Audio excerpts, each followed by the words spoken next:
Thank you for your patience today. I'm going to call the meeting to order. I think I count down still. So 5, 4, 3, 2. We're called to order today with the Raleigh Transit Authority. It is March 14th, Thursday at 3:37 p.m. Welcome, everyone. I'm going to start on my right end with introductions all the way down to the end with Mr. Leek. Byron Leak.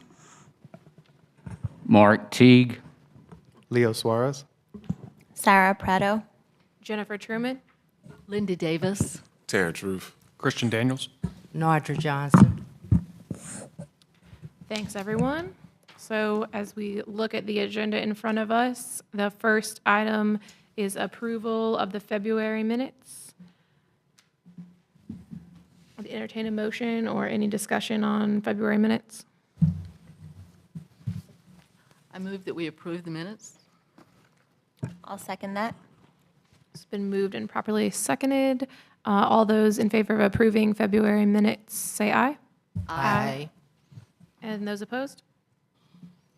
The ayes have it. Easiest vote of all time.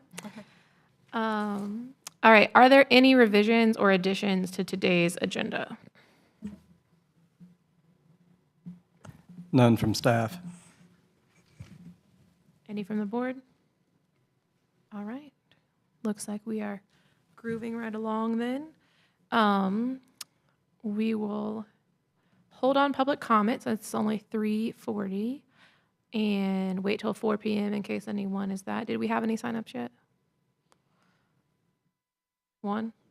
Dr. Scott? Okay. We'll hold that right till 4 in case anyone else wants to come in, since that's what time we advertise it for.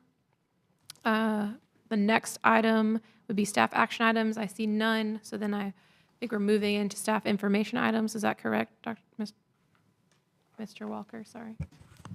Yeah. So Melanie Roush is going to introduce some consultants that worked on a local origin destination survey. And so she'll be coming up.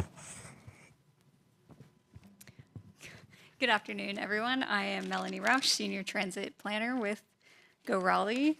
So we're going to talk a little bit today about the Triangle Regional Transit Survey. You may be thinking, at the last meeting we saw a different survey. So they're not the same survey effort. The one that we went over last meeting was the customer service survey, and this is the more origin destination based survey. So we get a lot of information regarding where people are coming from and where they're going to, taking our bus services that way. So you should have seen in board docs, we had 2 attachments on this item. If you have not seen those yet, I would encourage you to look at them after this meeting. Those are the fact sheet that is one of our deliverables as a part of this project, as well as the Go Raleigh report. So with us today, we have Alpesh Patel and Ann Steedley. Alpesh is with Cambridge Systematics, and Ann is with Planning Communities, both consultants who worked on this project. And they were so kind as to bring us a physical copy of the fact sheet, so I'm going to pass those around so you guys can kind of follow along as we go through the presentation.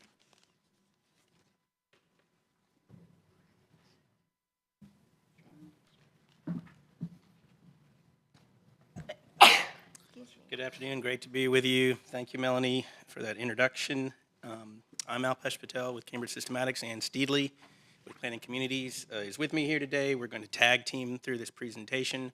There's one other consultant whose logo is listed on that title slide, ETC. They were also our partners on this origin destination survey. They're a national survey company that has done surveys like this throughout the country. Both Ann and I have operated here in the Raleigh Triangle, North Carolina area for many, many years. So we're just excited to be part of this discussion today and to share some results with you. So go to the next slide. Our structure for the next 15 or so minutes is to do 3 things. One, to highlight some takeaways and observations that cut across this survey. There were 9 participating transit agencies that contributed to the survey, and I'm going to speak to some of those overarching findings. Ann is going to follow me and drill down into findings that are more specific to Go Raleigh, and then we're going to take your questions here at the end. So our purpose is to share those outcomes from the origin destination survey And I wanted to flag a couple of comments just for context. Although county-wide surveys have been done in the past, including a prior origin destination survey in 2015, this particular survey is the area's first cross-regional tablet-based survey that's ever been conducted. So not just for Wake County, but Durham and Orange as well. One of the participating agencies included NC State University. So we had a cross-section of riders that we sampled. The study, and particularly the survey, was conducted over 2 months last fall from October to November. And I'll talk about some of the highlights and the number of respondents that we had to the survey, which was rather robust, in a few minutes. But there are 3 outcomes that are critical coming out of this survey, and they're serving planning purposes for this area. The first is that this type of origin destination information updates what's called the Triangle Regional Model, which is a tool that's used to help forecast socioeconomic and demand here in the area to help address congestion and multimodal solutions. The outcomes also inform the STOPS model, which is a Federal Transit Authority tool that's used to evaluate and rate new start and small start transit improvements. And then the outcomes provide insights on ridership and utilization trends that can help inform programmatic investments for local transit agencies such as RTA. And the takeaways also help to inform long-range planning, which occurs at the metropolitan planning organizations such as Campo here in Raleigh and Durham, Orange, Chapel Hill. They have 30-year plan horizons that are updated every 4 to 5 years, and these travel patterns for transit riders inform those. So the study was sponsored by the city of Raleigh, led by Melanie, our project manager, but also supported by an interagency committee that's made up of a number of the logos that you saw of the different transit agencies across the triangle, including Orange County, Durham County, Wake County, as well as all the agencies that provide transit service, and as I mentioned, NC State. Members of that interagency committee, some of whom are part of the city staff, David Walker, David Eatman, Het Patel, were also contributing members. And then we translated the outcomes of the survey into a series of reports, memos, and fact sheets that have been distributed already. Obviously, you have an example of one in front of you now, as well as the fact that a weighted survey in Excel was distributed to all of the participating agencies. And that survey is something that stands behind an interactive dashboard that was created as a final product of this effort. That dashboard is public-facing, and it's accessible now for users to drill down and find more information. So I think it's worth noting again and distinguishing the fact that the purpose of this origin destination survey, which occurs every 5 or so years, is different than the customer satisfaction, which is more of an annual process. Both surveys do collect demographic information of riders, such as race and ethnicity, household income, employment status, and both surveys ask questions about trip purpose, such as whether the rider is using the transit system to get to work or go to school or to complete another errand. But yet the questions are asked differently and at a different level of detail. The origin destination survey, however, does not collect information about customer satisfaction. So that's, again, an important distinction. The origin destination survey does include, in this case, an on-to-off survey, which was done for a select number of routes and anonymously records basic trip information that helps to inform the sampling plans, the data weighting, and the representation of the overall survey results. And all of the records that we collected were geocoded, so they are spatially enabled, and that means that we can map these results. And that information is now part of that interactive dashboard that I mentioned. So just to flag a few noteworthy highlights here, nearly 9,900 surveys were completed, over 112 routes across these 9 transit agencies.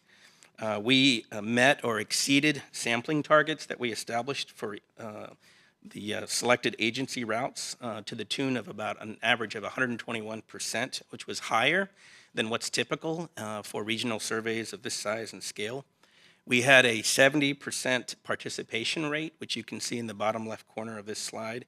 That is higher than what is typical of a benchmark for similar surveys of this size and scale. And as I mentioned, we administered that on-to-off survey on about 40 routes, which provided additional data and insights for weighting and expansion. There were steps that were applied since the close of the survey, and those steps occurred from December through last month. They included extensive quality control, data cleansing, and interpretation of the weighted survey data. But also they included translating and interpreting those results into an all systems report, which encapsulates some of the takeaways that cut across all the 9 agencies, as well as translating the results into individual agency reports, memos, and fact sheets, as I mentioned.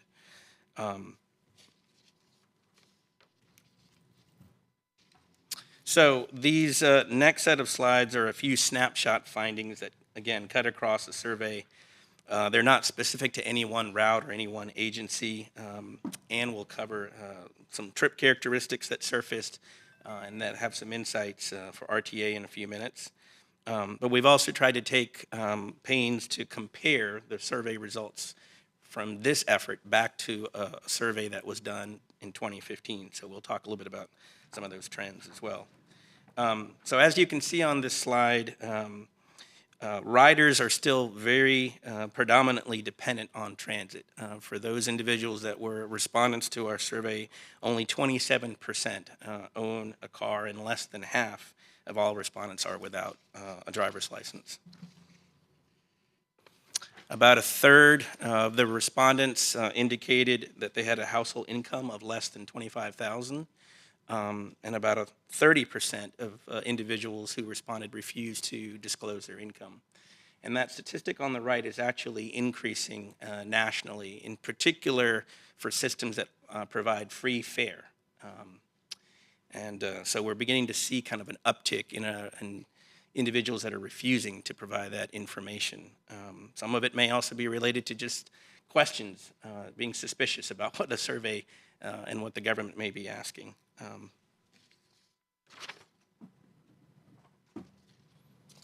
We have observed that nearly 2/3 of the respondents were between the ages of 18 and 34.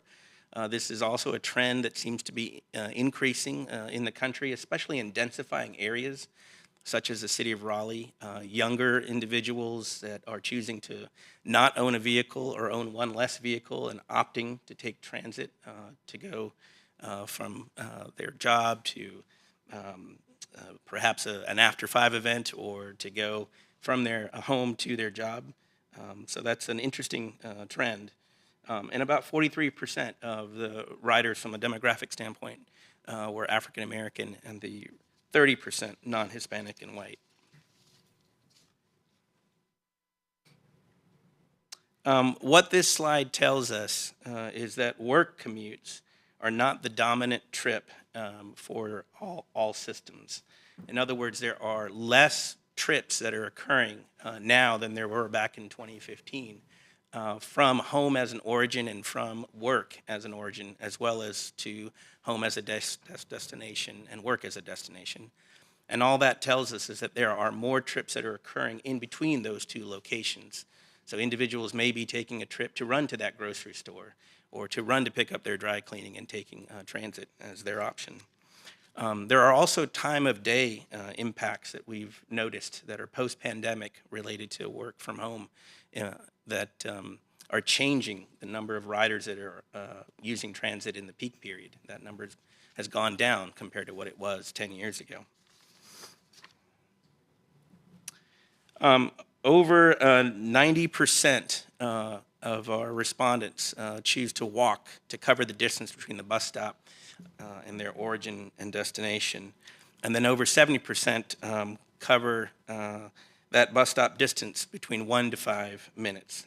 So I think this tells us that access to the bus stop investments in sidewalks, and just accessibility to transit in different locations is still really important. And even network spacing, allowing folks to have that safe environment to be able to move from work or destination to the transit stop is important.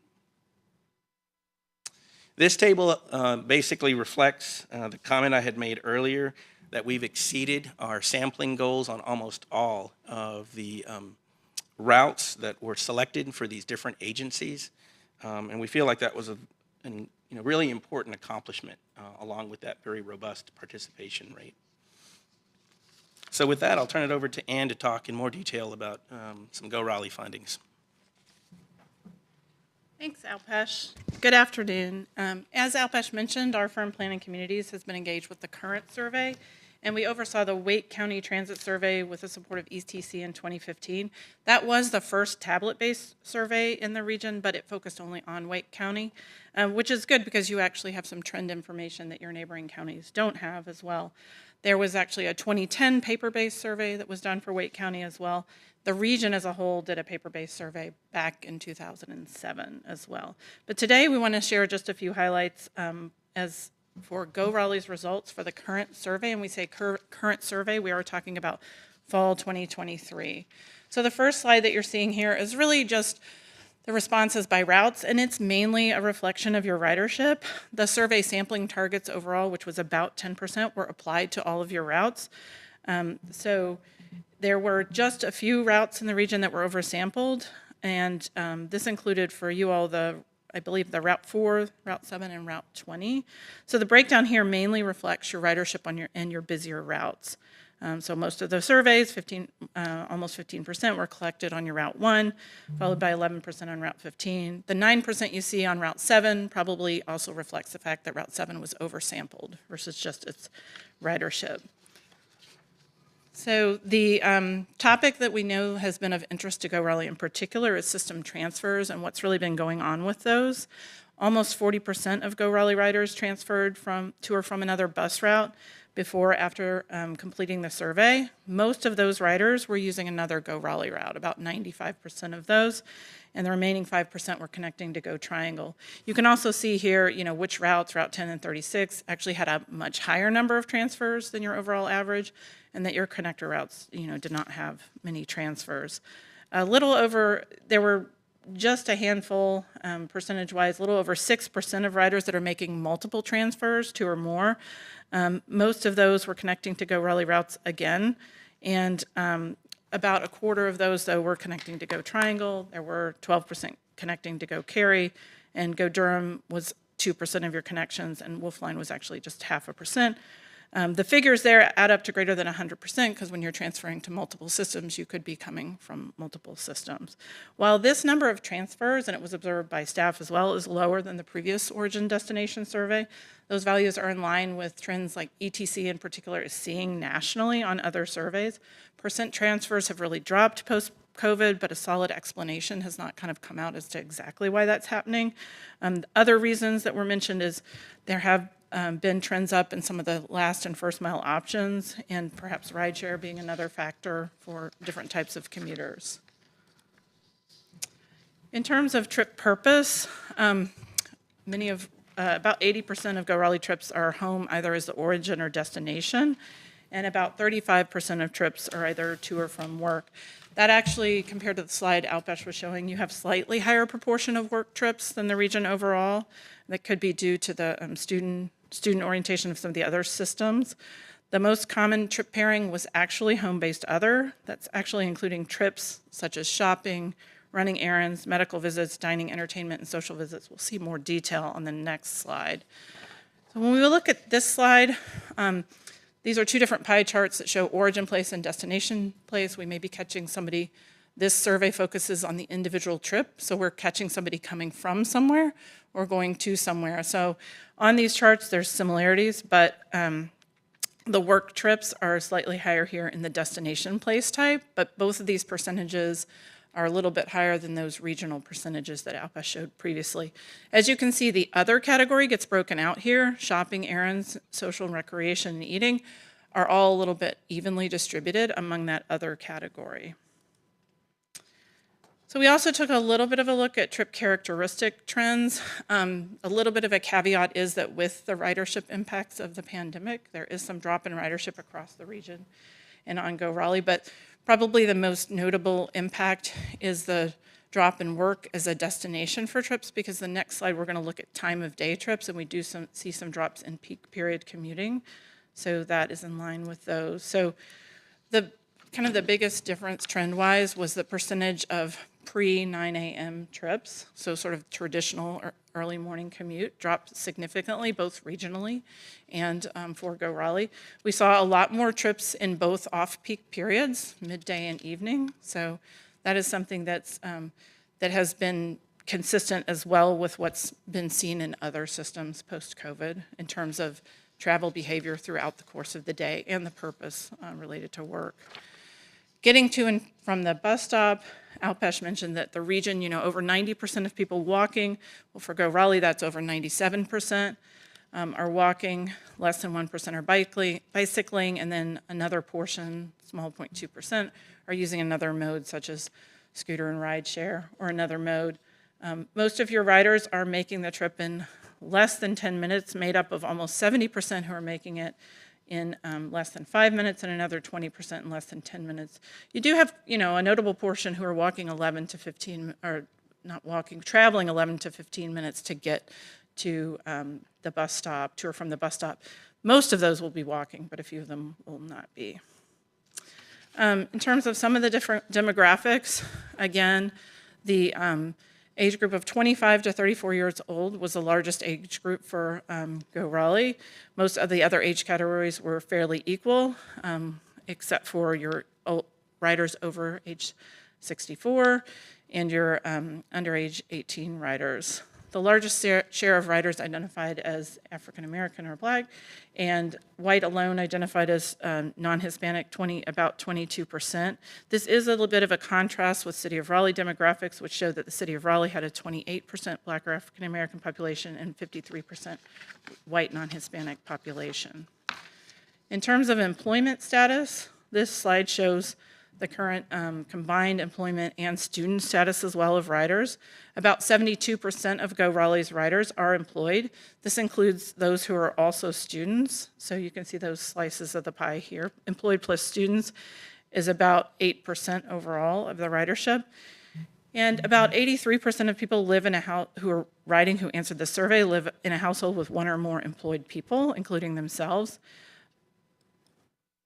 But when we look at household income and vehicle ownership, we do have some, kind of key statistics to point out. Many Go Raleigh transit riders come from low-income households with about 30% earning less than $25,000 per year. That's somewhat consistent with what the regional average was. Many riders also lacked driver's license access or access to a household vehicle.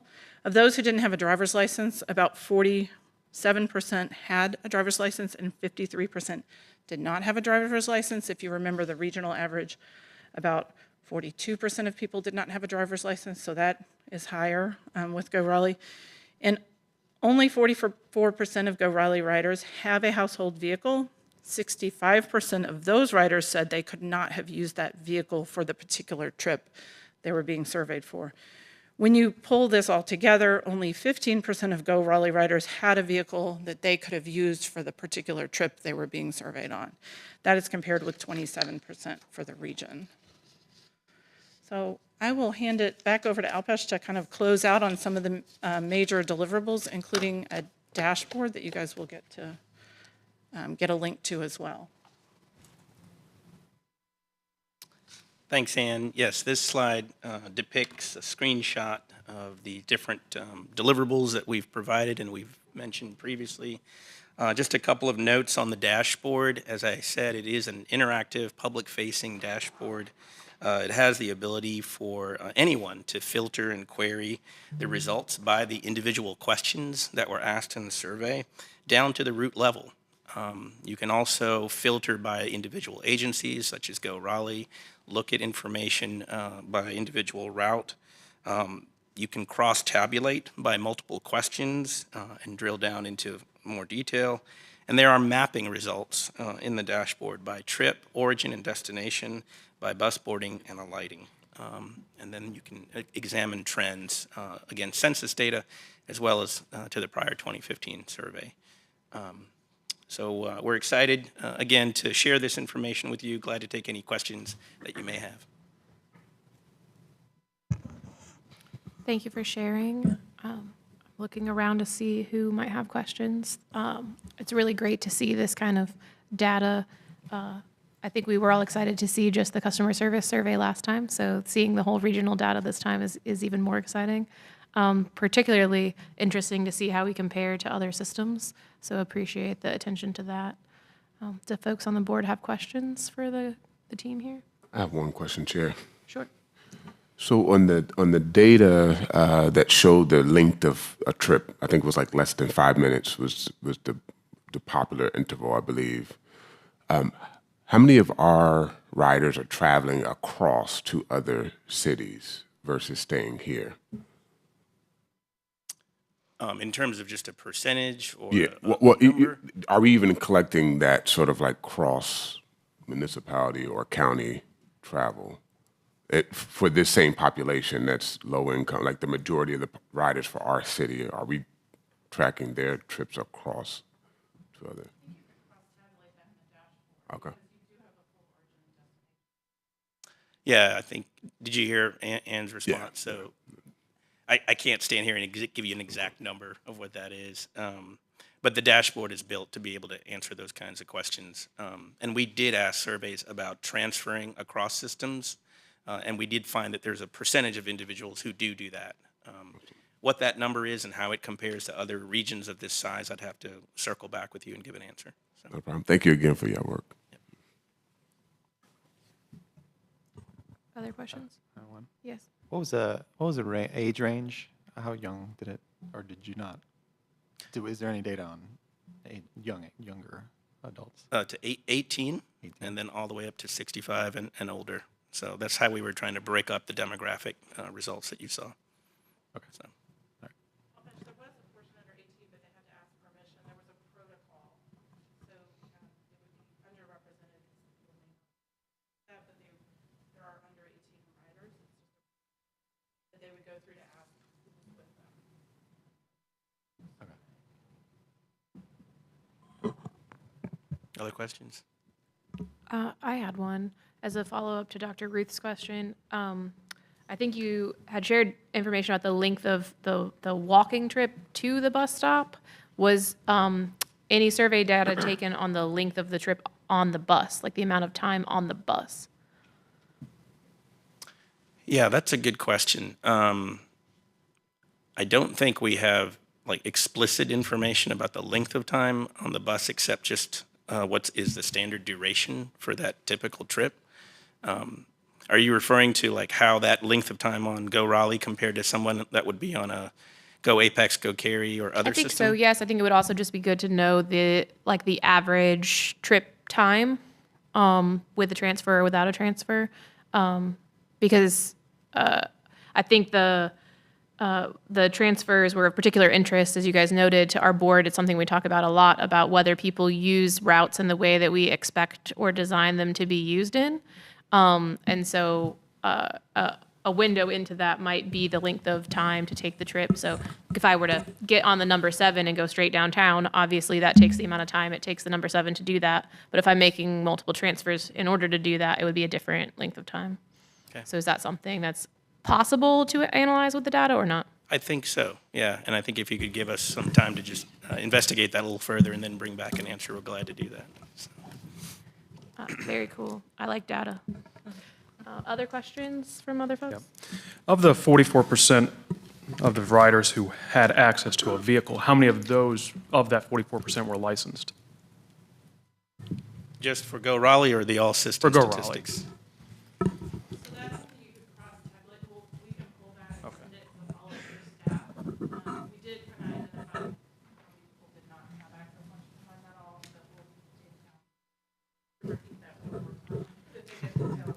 Of the 44% of riders who had access to a vehicle, how many of them were licensed?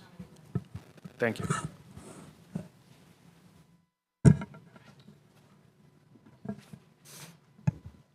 Other questions? Go ahead. Y'all just jump in. For students, if they're a working student, is they're able to discern like they're going to school versus going to their workplace? We did collect that, yeah, that's and on we the do have report? that drilled down information. Cool. So- All right. And that, again, all of it's residing in the dashboard. I think it's a wealth of data that you can begin to investigate and look into further.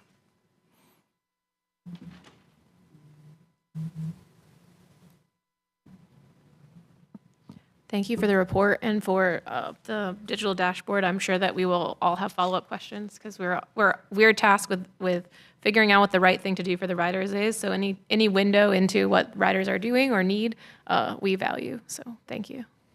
You're welcome. Thank you.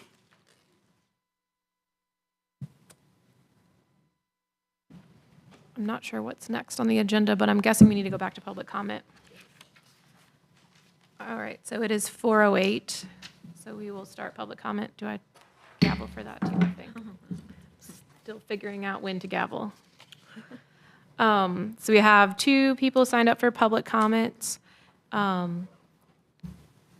Looks like we have Brian Mulgreen? McQueen. Sorry. I'm sorry. Okay, no worries. Well, thanks for being here today. And then we have Dr. Ricky Scott.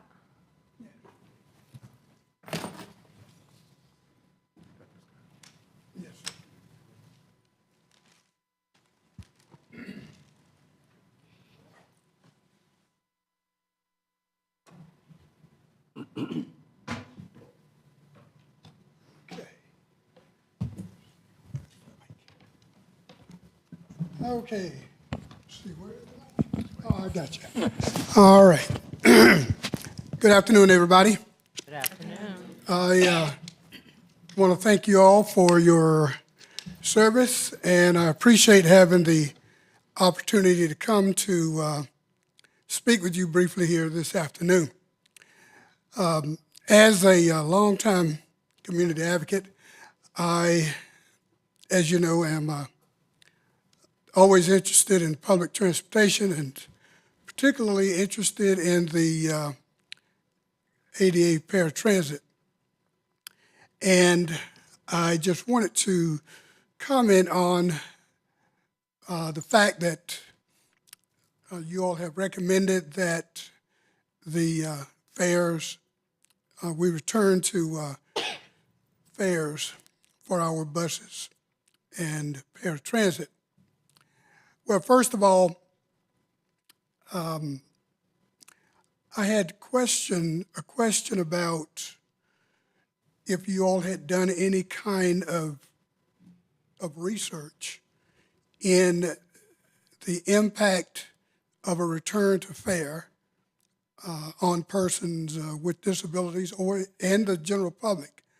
For example, the fare was $125 before they were suspended, and it's my understanding that the fare is recommended to be $150. So that's a 20% increase over the fares. Same thing with the Go Raleigh Access. The tickets will go from $250 to $3. And that will certainly have a tremendous impact on the disability community, because what I found is that persons with disabilities have on average an income of $1,480 a month. And if they merely use just 2 trips a day for 30 days, that's $180. So you're talking about a 12% allocation of their resources just for basic service or to meet a basic need. So that's going to have a big impact on them. So I am concerned as to whether or not any type of effort was made to research that aspect of fare reinstatement. And if someone can address that, I certainly would appreciate that. We're happy to let you know where we are in the process, Dr. Scott. I was waiting till you may be finished with your comments. So Sure. if you want to continue, and then we can Oh, address yes. it, or vice versa. Yes, I'll continue. And I think the return to fare, as you know, there always is a greater impact on persons with disabilities in terms of the fare box when you reinstate that. It's about 2%, I believe, for the fixed route, and it'll be about 4.5% for persons using the Go Raleigh access. So I just want to make sure that these things are brought to your attention. I do know that some of this would have to be addressed at council level, but if some of these questions could be answered, that certainly would inform their decision as to whether they're going to move forward with this, or if there needs to be further study, if they need to defer it for another year until this research data has been gathered, so that a more informed decision can be made on this.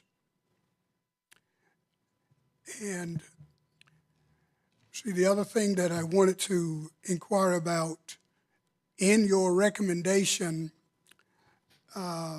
with the R line, I know that has historically been a fare-free service, and I want to find out if, moving forward, if that is a continuance of fare-free service. And the next thing, I note that in the recommendation, there is to be a low-income piece to the fixed route system, which is certainly appreciated and appropriate, but I wanted to find out to what extent something similar will be provided for the Go Raleigh Access paratransit users. I think it is no more than fair that something like that is indeed part of it. And I cannot help but note that with the installation of the Equalane system, I noted some dramatic decline in the money that was being spent on the Go Raleigh Access program. And which leads me to think, okay, with these reductions, I know that the money would be diverted over into the transit fixed route part. But I think it's appropriate to look at how can these resources also be shared with the Go Raleigh Access users in terms of defraying their outlay of cost. So I think it's very important they will look at not only the cost to the programs, but also the impact that it has on the community. And as I close, let me say this. As you all know, the Americans with Disability Act says that the fares for paratransit can be no more than twice. And I do know that what has occurred across the country is that the no more tends to be eliminated, and everybody says, okay, it's got to be twice. But it doesn't have to be twice. It can be anywhere from 0 to twice. And you are perfectly within the ADA guidelines. There's nothing that bars the city from doing that. And I will certainly make that case to City Council. But, so I think that is it from me for right now, because I don't want anybody bringing the gong out and say, get that man off of here. Well, But, thank you very much. thank you, Dr. Scott, for your comments and for bringing several issues to our attention. We will be talking about the proposed budget and recommendations during the finance and policy, I think, in depth. So for right now, what I will just make a brief statement as to where we are in the process, and then look to Mr. Walker to correct me if I have misspoken any of that as far as where we are in the process of the budget for FY25. We received the FY25 budget in the Finance and Policy Committee this month, and they reviewed it and made an initial recommendation for it to come back to the board, which they will share. I believe to approve it with the return to fairs was what was reported out of committee. That recommendation will need to be considered at the full board level, and then a recommendation on how the budget would be adopted with fairs, with any other budget adjustments for marketing or anything else, and it would need to happen from this body. And I believe that the idea is that we would have some discussion and presentation today, and then we will also have discussion and presentation and then a vote at next month's meeting as far as process. And then the final decision, as Dr. Scott said, and I think most folks on the board knows, for approving that budget comes when the city approves the whole city's budget, and it gets wrapped into that conversation. So there are still several opportunities for folks to voice their opinion on what fairs should be, whether they should remain free, whether they should come back, whether they should increase. There's multiple levels of discussion and public feedback still available. Mr. Walker, did I miss anything? I don't think so. Okay, Good report. thanks. Oh, I know what I was thinking of. As far as the impact to the low-income population, when we do return to fairs, we did the analysis for that that's required by the federal government, and we looked at that in the last couple of months and did see that there would be an impact and that mitigations would be needed. And so staff has been working on what those mitigations would look like in order to minimize the impact that a return to fairs would have. That was the other piece I was thinking of. And I'm going to, I do not know the answer to the R-line question, so I will look to Mr. Walker. Is that something we know the answer to at this point? There has been no discussion as far as changing the pre-COVID fares or no fares to the R-line. So at this point, it would be coming back with no fare.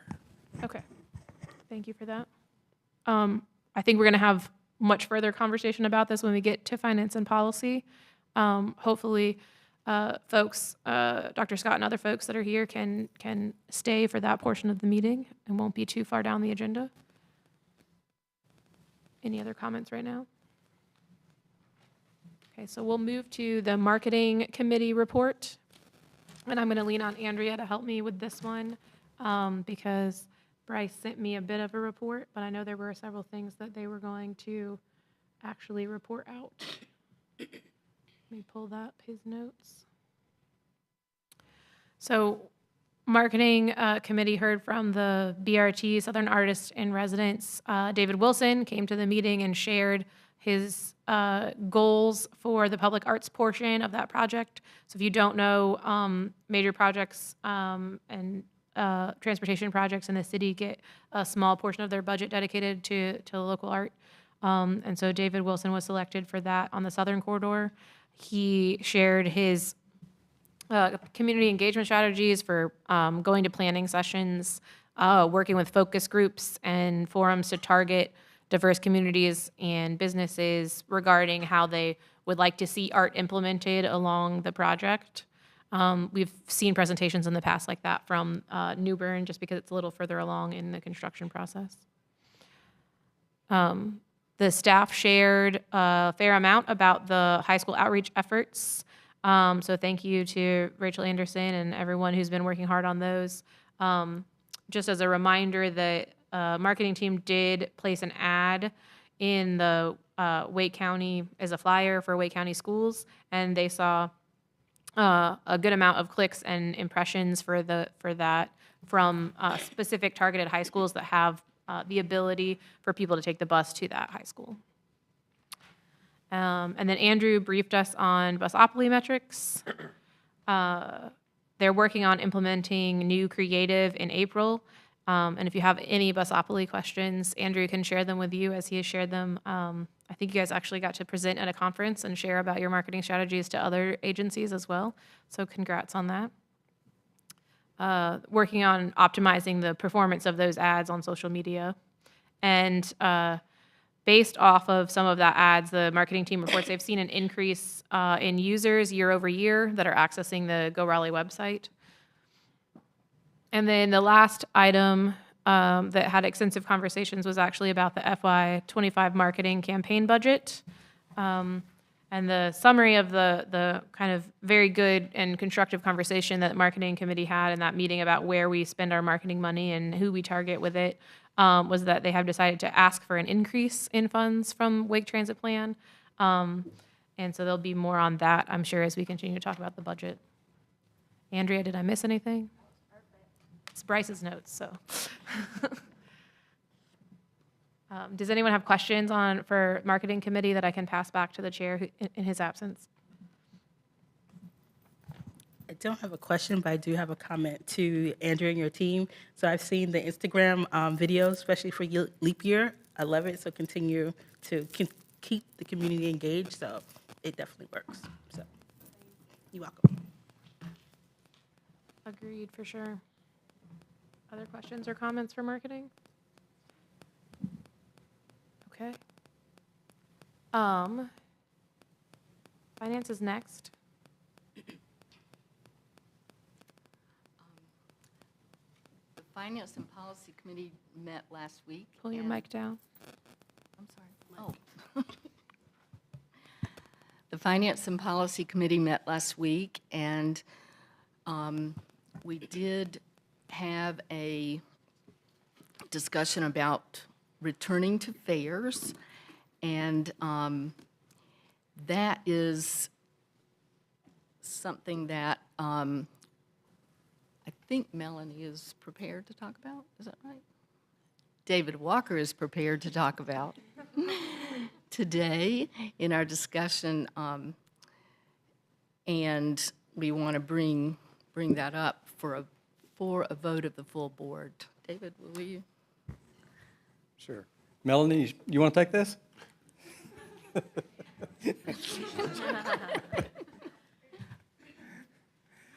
All right, so thank you, Ms. Davis. So at the Finance and Policy Committee last week, we did talk about what it will take to return to fairs if in fact that's what City Council ultimately makes a decision to do. Just a little bit of history on the subject. In November of '22, this board actually met to discuss returning to fairs. They held a special ad hoc meeting for that conversation. And then the next day at the regular RTA meeting on November the 10th, they did vote to recommend to City Council that fairs be reinstated in FY24. And that was a 6-2 vote. On February 8th of this year, RTA did endorse the Title VI fair equity analysis that is required if you're considering return to fairs. And as the chair mentioned, there were some disproportionate burdens and I can't ever remember the other word, but disparate impacts to low income. And so those statistics that are used do look at the entire population within our service area, which obviously does include all disabled persons. And it looks at low income, it looks at ethnicity, it looks at all the things that are required by that Title VI report. And we did have above the allowed limit for both of those low income and impacts to minorities. So I may have another slide that talks a little bit about that. But so next slide. We have gone for 4 years with a suspended fare. Obviously, that happened at the beginning of COVID. Things that we have to make sure we have ready logistically and operationally are reviewing our fare equipment, not only on the buses, but in our information booth and our ticket vending machines. We do have new technology through mobile ticketing that was ready to implement but never got implemented because the pandemic hit right about the time we were turning that on. We'll continue to look at and review our existing reduced fare programs. We're looking at, as has been discussed already, a new low-income fare program, and we'll talk about that a little bit later. We asked the committee last week to consider a fare increase of 25 cents or 20% across the board, and then we'll do a review of our fares versus our peers. Already talked about the equipment a little bit, but it always amazes me when you open up the lid to the fare box, that photo on the left, all the technology that is within that box that allows the system to read a card or accept your coins or accept your dollar bills. Those are the things that our ATP Dev are currently in the process of inspecting and testing to make sure everything is operational. Next slide. How do we support our existing riders? We've got lots of different programs, namely the Go Pass program that was talked about quite a bit in the marketing committee. Next slide. Talks about some data that we pulled right before the pandemic hit, when we were actually looking at a low-income program back then in 2019. So this study showed us that currently, or at that time, 32% of our total annual ridership was riding for free through various different programs. Our senior citizens, children under 12, teens 13 to 18, through the Youth Go Pass program. All of those were free trips, and they didn't have to pay. The Go Pass programs was about 10% of our total ridership, and those were employer paid programs. If they decided to, employers decided to provide that Go Pass as a benefit for their employees. And then Go Raleigh also offers a 25% discount to nonprofits, and that was about a $100,000 a year program where nonprofits could come in and buy a bulk purchase of day passes, and then they typically handed those out to their clients who would be able to ride for free via that day pass. So all of those 5 bullets, totaled up to about 32% of our ridership riding for free. So that's not a small number, obviously. It's a third of the ridership. And then on top of that, there's another 12% that were riding for half fare through a required program that every agency that receives federal funds is required to provide a 50% discount to any Medicare card holder. So if you have a disability and carry a Medicare card, then you were able to get an ID card that allowed you to ride for half fare. And so that added up to another 12%. So almost 42% were either riding for free or at half fare through existing programs that we had in 2019. And all of those programs still exist. Obviously, the Go Pass program isn't very active right now because nobody wants to pay for a Go Pass when you have a suspended fare.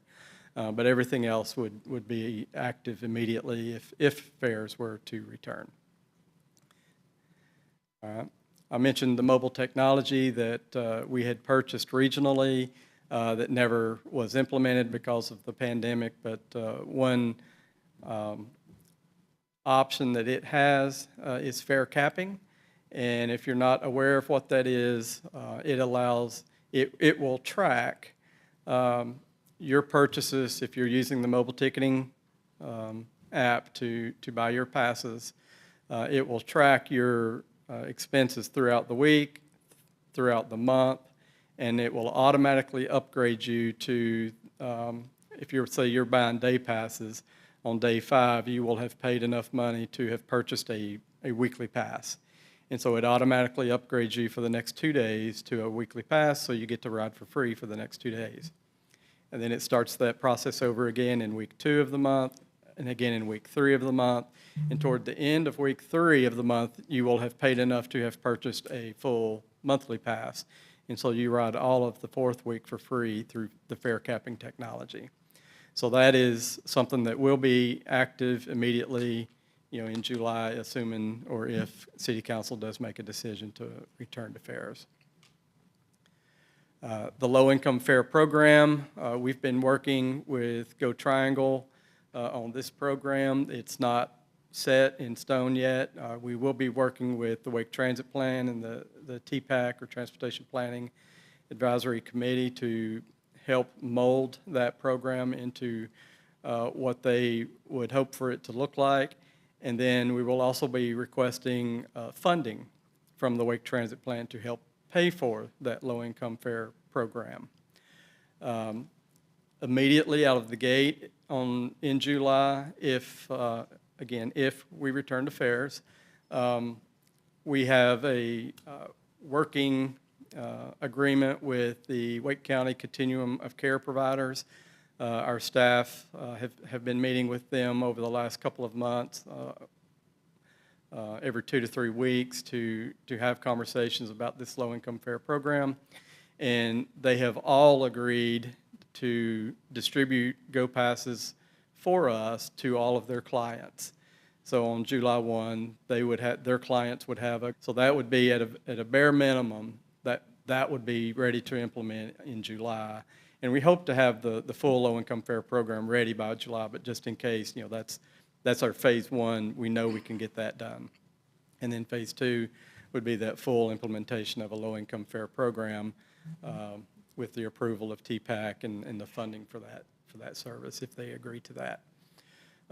In our conversations with the Continuum of Care providers, they estimate that we could see close to 5,000 unique riders across a 12-month period. So that is a significant number. They wouldn't all necessarily need a Go Pass to ride. Some of their clients do have vehicles and are able to provide their own transportation, but the majority of these would need a Go Pass to use for their transportation services. So this could become a really big program, and hence why we're working with Wake Transit Plan and the TPAC to see if they will support that and help provide funding for those trips, similar to the way they do with the Youth Go Pass.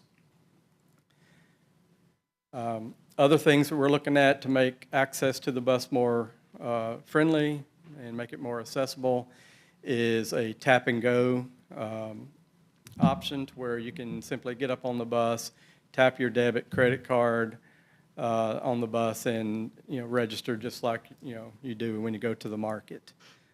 It's technology that's readily available. Our fare boxes are almost equipped. There's just a couple of little additional items that we need to add to those. We're working with the provider for that fare box.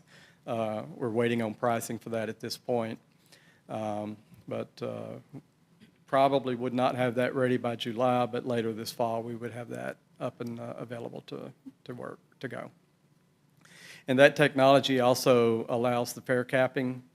So if you're not using the mobile app and you just get on and tap a debit card, it will, even if you don't have an account set up, it will remember your account for your card, and it'll recognize that you used that card yesterday. So the same fare capping capabilities will be available through the tap and go on the fare box.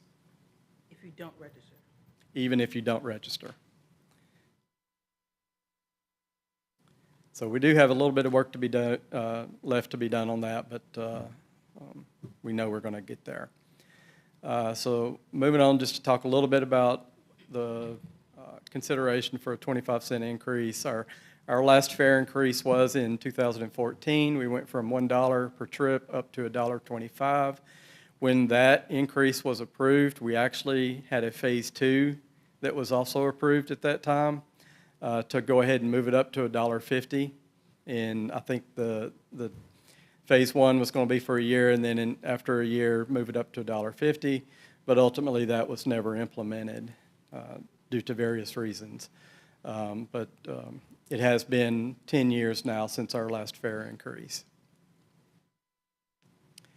And we've got a couple of slides that just talk a little bit or compare how our fares compare to some of our partners. There was a study done within the Wake Transit Plan in 2018, and then we also did some local peers in their current fares. So the next slide was pulled from that fare study from 2018, and I'll point out that it is looking at average fare paid per trip. This is not necessarily the one-way base fare cost that you're seeing on the left-hand side. So if you paid, $2.50 for a day pass and you rode 10 times, then you're only paying 25 cents per trip. That's kind of how the math is looked at on this. But across that slide there, you can see that Raleigh is in next to last place as far as where our fares were at that time on a per trip basis. And then moving to the next slide, looking at some of our peers across the country and regionally here in North Carolina, you see that we're still next to last, still right beside Go Durham with the lowest fare in this look back, and that includes looking at Greensboro, who's currently at $1.50, Wave Transit, who's at $2 down in Wilmington, CATS in Charlotte has a $2.25 fare, and Go Triangle's board has voted to return to fares in July, and they kind of restructured their fare program. They used to have a local fare and express fare. Their local fare was $2.25. They're bumping that up to $2.50 for a one-way fare, but they're eliminating the express rate fare, which was a little bit more. So they've just got a one fare system now versus the two fare system. So that's kind of where we are today for a one-way base fare at $1.25. Even coming to $1.50, we're still going to stay in that next to last spot there as far as our peers, if that were to be increased. So just a quick recap, our current programs offer 32% or almost a third of our riders get to ride for free. Today, we're looking at implementing a low-income fare program that could easily become 50% or more of our ridership. The numbers that you saw today for riders with household income under $25,000 were a little bit different from what we saw on our customer service survey. That customer service survey that Dana presented on last month showed that our ridership had 69% of were $25,000 and less on household income. So that's a pretty significant number of amount of our ridership below $25,000.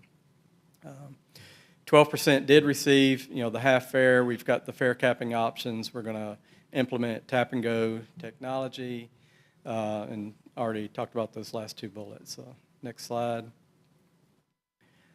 New technologies do come at a cost. Our mobile ticketing program, every time you swipe a smart card or scan your phone, the first, I should have looked this up, I think it's the first 80,000 swipes per month is 8 cents per swipe, just to use the technology.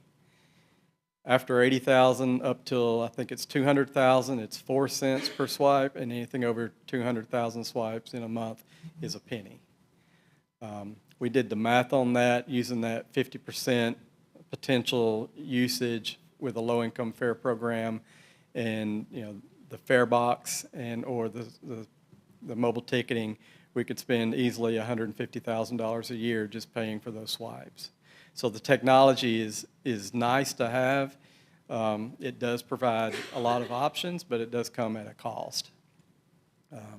Credit card agencies, every time you sell something to them or use them, they also take a percent. So I think that's typically about a 3% take off the top of what, in addition to what we would be collecting. And some of the initial quotes from other companies, not the farebox provider that we have, but we talked to the smart card or the mobile ticketing company about providing a scanner that would accept the tap and go, and their scanner that would accept the tap and go technology was $2,600 per unit. So that would be almost a 300,000 plus investment to upfit all of our buses with that. We're hoping the fare box, the small little piece that we need, will be a little bit cheaper than that. So next slide. We asked the Finance and Policy Committee to consider a fare increase of 25 cents, and they did vote 2-1, I believe it was, to bring that consideration of the full board, or to the full board, to help fund technology improvements. Again, persons in need will have options for the free passes through the COC and low-income fare program. That extra 25 cents would help cover our inflationary costs and help support the general fund contributions for all of the services Go Raleigh provides that were in place before the Wake Transit Plan. And the next slide looks at kind of where our fare table is today and what that fare table would look like with a 25-cent increase. So again, current fares are $1.25 for a single ride. A day pass is $2.50.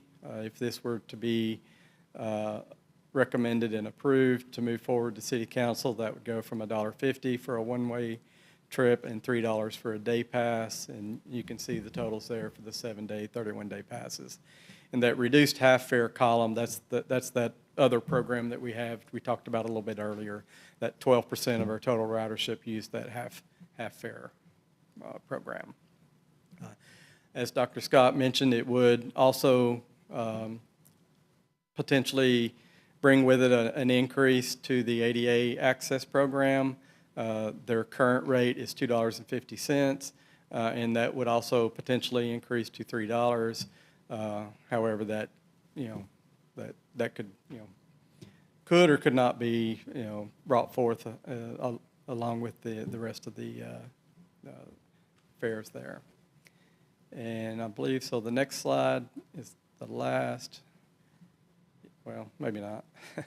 We are currently still under a suspended fare. We talked about the base rate for the access program is $2.50. Basically, I just covered all this already. And for Dr. Scott's awareness, the low-income fare program will apply to clients in the access program. So it would be applicable across the board, or at least that's what we would be bringing to the Wake County Transit Plan and the TPAC to implement. So we would do everything we can to ensure they are included in that program. Next slide. And so now we're at questions. Thank you so much. I really appreciate the staff doing all this work and putting together conversations with stakeholders across the city and coming up with what we hope will be equitable analysis for low-income riders if we should return to fares. And again, we're going to call for a vote, but we want to hear questions first about proposing this rate hike. Yeah, and let me just make a clarifying comment. So the action would be to have City Council consider a 25-cent increase or 20% across the board increase to our fare system and not returning to fares. This board already took that action in November of '22. So the return to fares, as far as this board is concerned, was done in November of '22. This action is only about if City Council decides to return to fares, we would also ask them to consider a 25-cent or 20% increase. Thank you for that, Ms. Davis and Mr. Walker. I think everyone probably wants to talk about this, so just as a way to keep ourselves organized. And certainly this body wants to hear from everyone that has an opinion about this. So as a method of keeping ourselves organized, I think what might be helpful is to hear from the folks that were on the Finance and Policy Committee first, since they've already had some discussion. And there was a split vote coming out on the recommendation for the fare increase. and some varied thoughts at that committee level. I think it would be helpful if y'all would share first, and then we'll go around, since you're all on this end. We'll move from this end, this direction.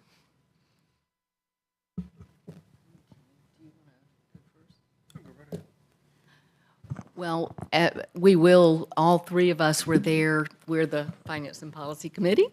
And one of the things that I think most people know is that we've had a lot of turnover on the authority this past year, and both of the other committee members were not on the committee when we voted to recommend to council that we return to fairs.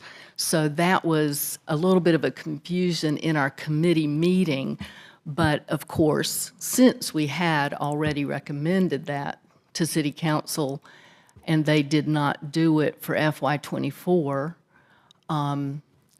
what we discussed in committee was the fair increase should City Council decide to return to fairs. So, would you guys want to? Just consistent with my comment that was in the committee meeting, I approve, or at least I voted in favor, due in part just to sustainability issues, just the projection, the budget projections for transit just requires additional support. And then also the existing riders that ride for free or have the opportunity to ride for free seems to be a pretty significant and sufficient program. And maybe we can maximize that capacity, but I voted in favor of doing that. Yeah, I don't have much to add to that. I had originally opposed it prior to having some additional background to it, but I sit here today in support of it just due to new information. So. Thank you.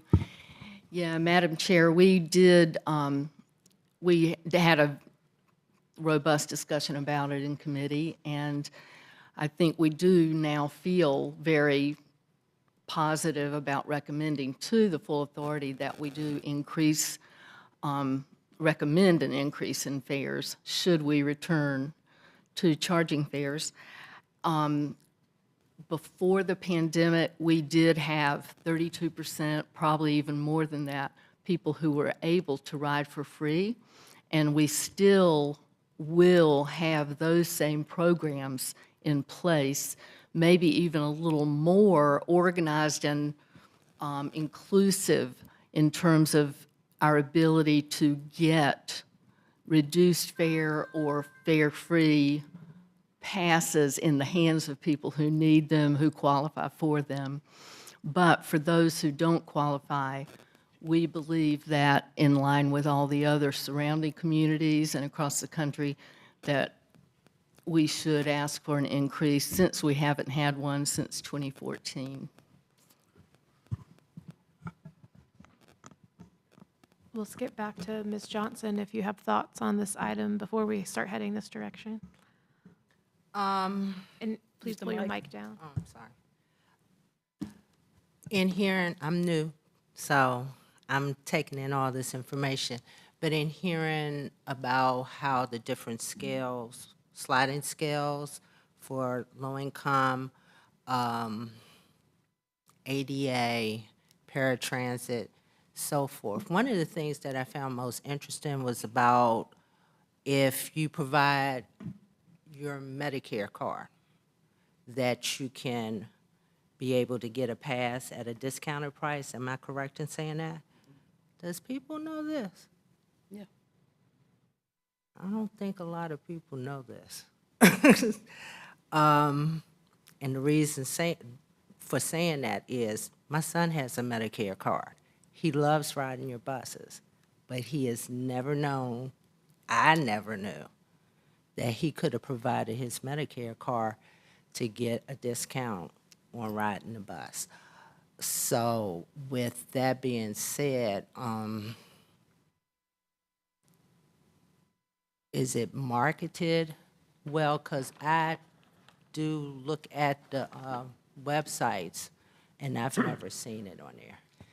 Yeah, it's actually on every published brochure that we have for each route. There's a little fare table box, and at the bottom of that fare table box, it has that language in there. Okay, I wouldn't see the brochures.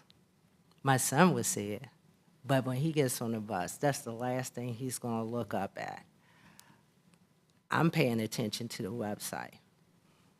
Most people have phones, and they're on that, as opposed to when they get on the bus, I used to collect the timetable so I can know when to get on, what time my bus was going to get to the next stop. But other than that, I haven't written a bus down here. It's definitely on the website as well. There's a maps and fares tab on our webpage. You click on that, and it tells you what the current rates are. The table basically looks very similar to what we showed today. It shows the regular rate, and then the half fare rate, and then it tells you what you have to be eligible for that. It may be that you've been caught in the blessing of being fare-free for 4 years, and so you haven't needed to worry about it. Kind of, sort of. I'm kind of at a disadvantage. I'm originally from Washington, where there is a constant transportation thing going all the time. So when I moved down here and I looked around and I was like, where do you catch the bus at? How do you get downtown and to other parts of the city? So it's been a slow learning curve for me. Whereas my son, he knows more than me. He can tell you how to get anywhere on your buses, and I'm not joking. So I just wonder if the information is getting out to the people who need it. So in the route committee, we actually had that conversation, which we deferred it over to marketing. So there are improvements, but it is on the website. It is also on the pamphlet. But again, you have to apply. But again, it's out there. You just have to work to find it. But there are improvements on the way to make it more visible, and we're working on communication. So to answer that question. Thank you. We appreciate your feedback and you jumping right in at your first meeting, so thank you for that. Let's see, that brings it to you. Okay. I just have a question about the low income fare program. For the ones that we're giving to the nonprofits, like the 5,000 cards, are the cards going to be tapped or is it going to be swiped? I guess that goes to everybody. Is the cards tap or swipe? It would be a smart card to tap. And so as we go to Wake County to potentially ask for more money, hopefully they give it to us. And I think as we learn with Go Access, we need to do better tracking and be accountable for the things that are going out. We're giving a lot of things out for free at a cost to us, and it will impact our budget. So I don't know if this could be the recommendation, but how do we track the cards that are going out? Would there be numbers on the card so we'll know? And the reason I say this, because what happens because once those cards go out, I think they should be registered, so we'll not really know the person. We don't need to know all the details, but at least a name or a phone number or something. But if the card is lost, I don't think we should be, I think the resident or the driver or the rider should probably potentially pay for it, or it should be a penalty if we have to reissue a card, because each card is a cost, and we can't afford to do that. So I don't know if there's conversations about that, but I think cards going out should be tracked, even with the Go Pass for the youth program. So we can start tracking these so we can say how much things are cost. Yeah. Sorry. All of that's being done. Okay. So yes. Good. Love it. The youth, all Go Passes have a serial number on the back of them. They're each uniquely identifiable. When we issue you a card, we get a very small amount of identifying information, name, an address, or an email, whatever we need for that process. That's all recorded. If you lose your pass, you call us and say, I lost my pass. We can look you up in a database, turn that card off so it's no longer active. Okay. And then issue you another one. I believe on the Youth Go Pass program, they did have a $2 replacement fee for if you were to lose your card. So Okay. You know, again, we haven't set up the low-income fare program yet, but it would be structured very similar to that Youth Go Pass program. Okay. And whether it's a chip or a magnetic stripe, the card will probably have both. Okay. We can track each use of that card through the fare box. And that's how we get reimbursed through the Wake Transit Plan. Okay. That's it for me. I'll make a brief comment, and then I have a series of questions for when we go through the budget on items related to this. So I don't know if they're more appropriate now or then, so I'll defer to you guys on that. But I will say, for those of you that were not on the board when we voted in November of 22, that I was one of the two people who voted against bringing fares back in FY24. At a philosophical level, I have not changed my opinion on that. I think as long as roads are free, buses should be free, is my philosophical opinion. I, of course, am one vote on this entire body, and so my opinion does not dictate what y'all's opinion or this body's opinion will be. But just like everyone else, I'm going to share my thoughts. And I'm really grateful for the Finance Committee from having the robust conversation around these pieces. But so related to that, my personal opinion is that we should not be increasing fares. We're in a difficult financial time for many people across our service area. And even if we are providing passes and programs that will ultimately cost us money to run to deliver free service, I just am not convinced that there's enough juice in the squeeze for these kind of increases, certainly. But like I said, that's my opinion, and that's the backstory on my opinion. So I want to keep hearing from everyone on the board. Thanks for sharing your opinion, Jen.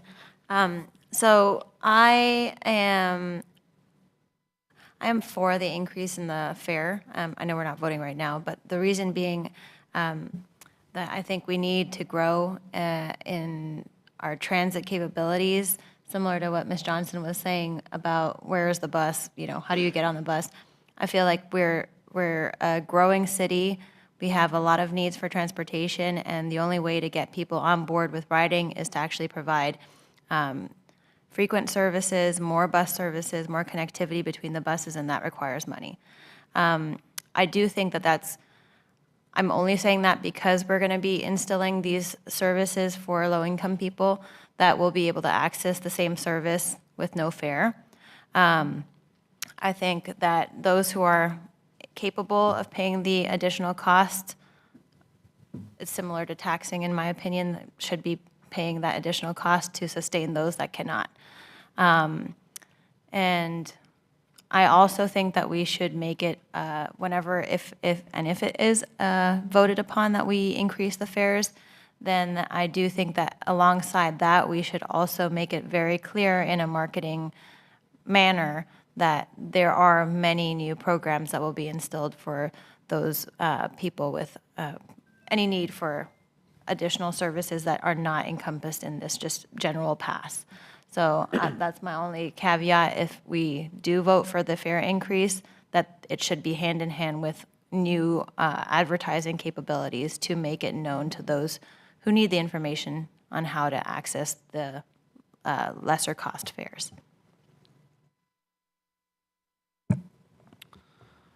So my thoughts are a combination of what's been said. I'm close to being on the going fareless side, but I've thought about this for a while, and really what I think is my priority is delivering a high-value, high-quality service.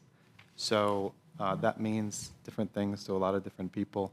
So I'm still trying to get an idea of what the service would look like at different costs, whether it's $0 or $1.50 or, I don't know, some theoretical situation where it's even higher.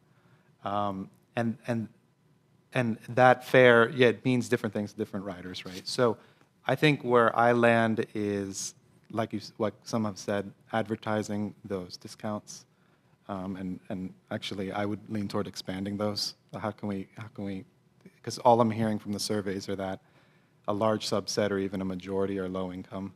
And one quick point that jumped out at me with the I don't know, I don't have a good sense whether low-income riders have credit cards, but if someone's in a situation where they're carrying a balance, that swipe, that $1.25, $1.50 swipe, if it hits their credit card interest, that's going to cost more down the line, right?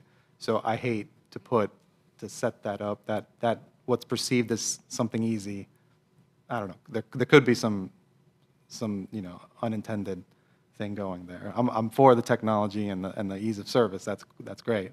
But that personally benefits, I know, me, but maybe could inconvenience someone else in that way.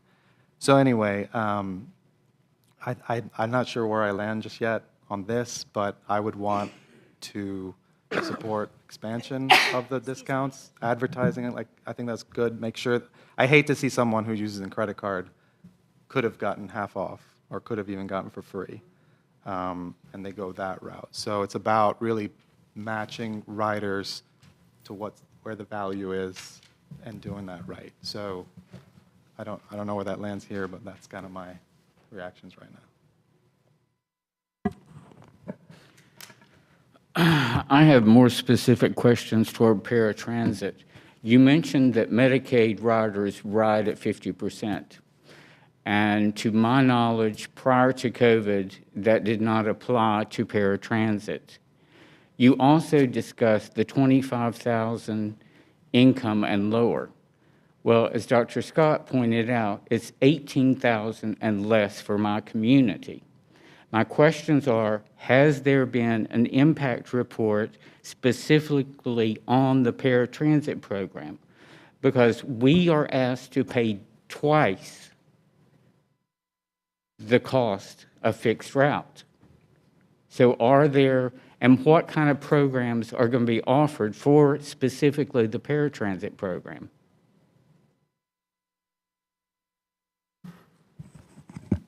Well, you already heard us talk about the low-income fare program, and if that is approved and throughout its development by the Wake Transit Plan, it will include the access riders.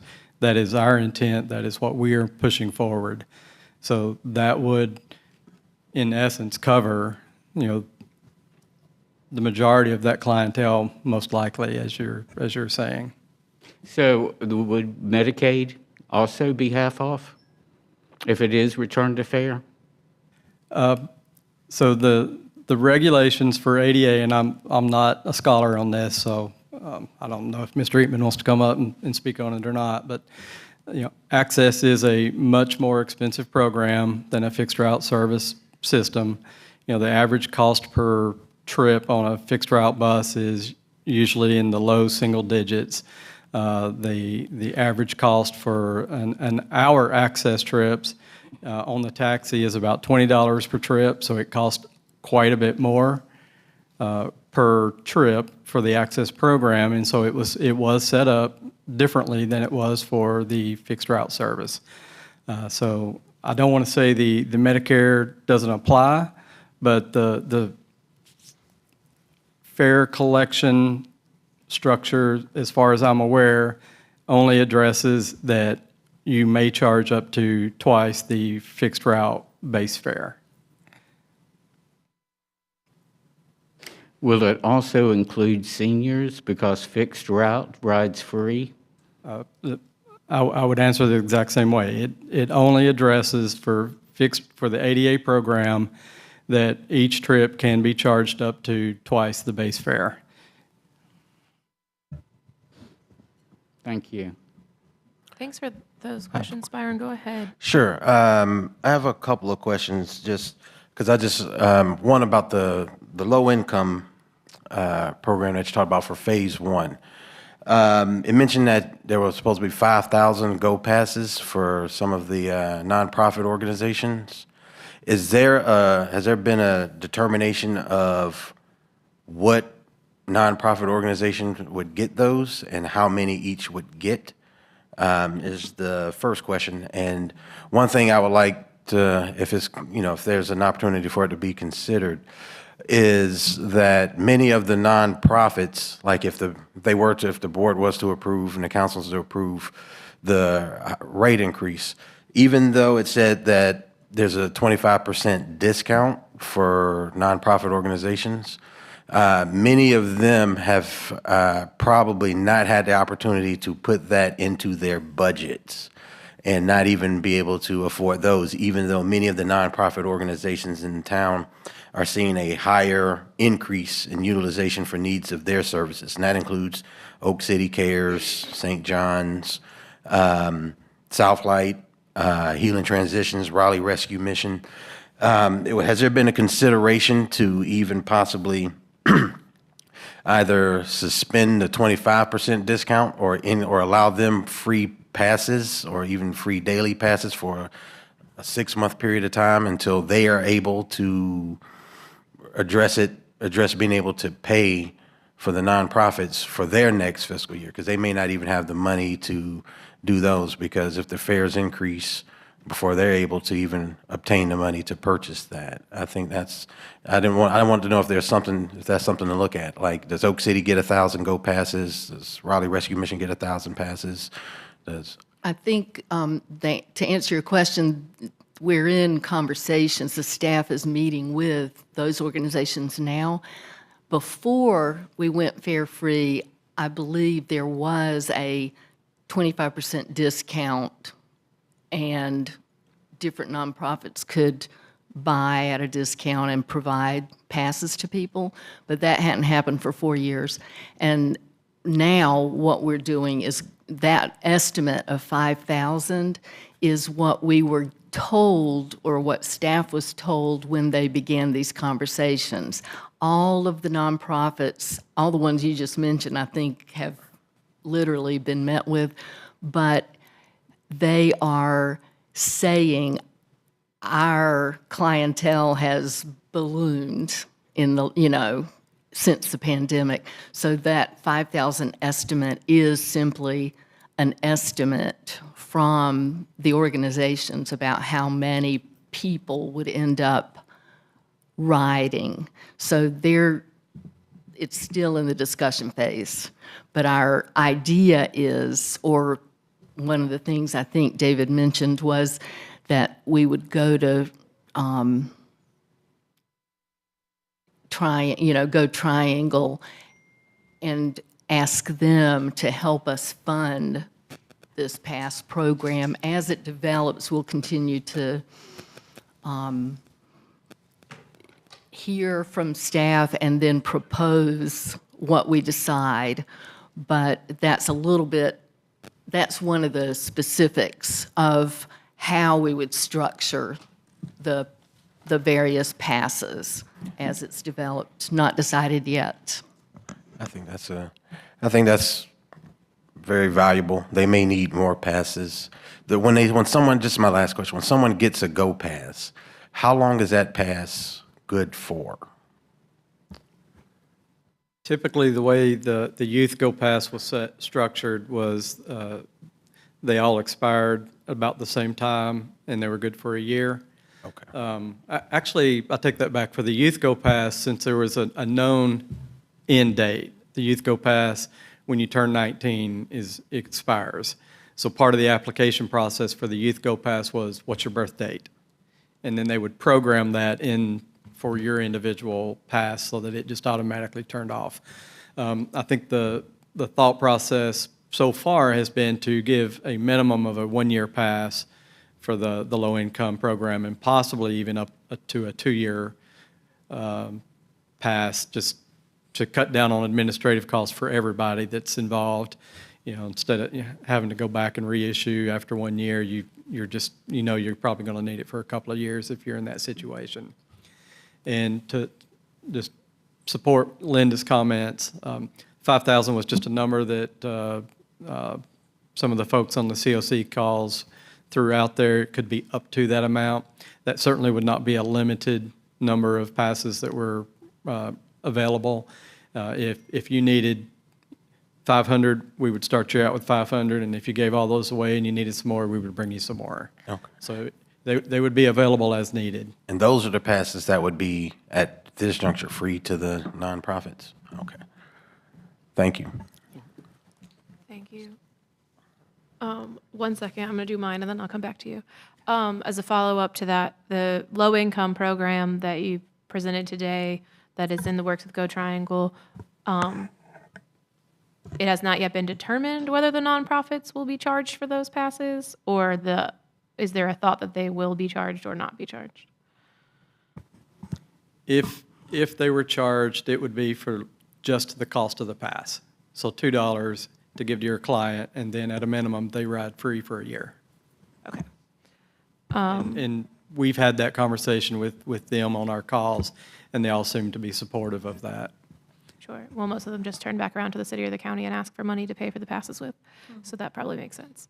And to Mr. Teague's question, I think maybe tangential to the action in front of us about the rate increase, but I believe that it would be within the power of this body to make a recommendation on the fare that is set for the Go Access program. Is that true?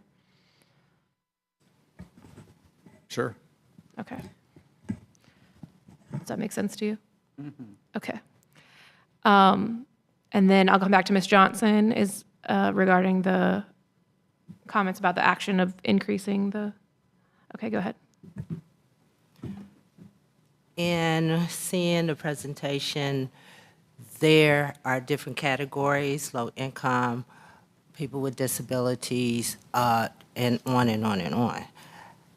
This is the state capital. Have you ever thought about offering a subsidy for employees who work for the government or these large tech firms to spread it out and generate more money to come in? You have, 4 different hospital systems here. I'm sure a lot of their employees catch the bus too. So it would be like a subsidy given to the employees that would keep a cap on things. Like, for instance, they would take 20 business days and times it to how much your cost from where you lived at to where you work at, and include the transfers in that as well. So if you're jumping off an express bus to get on a local, that cost would be added in it for those 20 days. Has that ever So been considered? in the past, and Mr. Walker can correct me if I'm wrong, but in the past, employers could choose to provide Go passes, and they could work that out internally in their benefits package as to how much of the trips that it covered. And so they could bulk buy them from us and provide them. So NC State, for example, would do that for students and employees, and other employers would do that as well, which I think it was a budget item of about $100,000 from our budget as far as Go Raleigh goes, if I'm recalling correctly. So the Go Pass program was an employer-based, and to your point, the state of North Carolina government did participate in the Go Pass program. I believe they were part of a regional Go Pass, so not only Go Raleigh, but Go Triangle participated. And when they sign a contract, we give them the number of passes they think they'll distribute, and then those passes are handed out, recorded as we talked about, so we know you have pass number 1, 2, 3. And every time you ride, you paid a percentage of the base fare. Or you didn't, your employer did. So we would keep track of every swipe, and at the end of the month, we would send the state an invoice for the number of trips times the agreed upon rate in the contract. So essentially, I think that's what you're saying, is it's, the employee is receiving a subsidized transit trip by their employer through an agreement with Go Raleigh and Go Triangle. My question is, has that been put out there for them again now that we are going? Not yet, but it's a very good idea of something that we should put on our radar as things return to fairs. That might help facilitate for those who can't afford it. Yeah. Yeah, that was discussed some in marketing, I believe, and obviously Go Raleigh, Go Triangle are both working, their TDM staff members are working, starting to reaching out to those employers to talk about, do you want to sign another contract to have Go Passes for your employees? A lot of those employers no longer have employees in the downtown area. They're all working from home. So we're also trying to restructure some additional options for Go Pass programs. And again, that was discussed, I believe, in the since- marketing committee. Bryce is not here, we'll assign him homework for the marketing committee. If the other folks on the marketing committee are all right with exploring more ways to share about those pass options. We do have a staff request for action on this item. And I think we've covered a lot of the other Finance and Policy Committee report as we've talked about this one item. But so the table is open for a motion on this action. Let me rephrase what's on the screen there because we left one little piece out. So the action would be to recommend to City Council to increase the bus fare by. I think we understood that. Just want to make sure.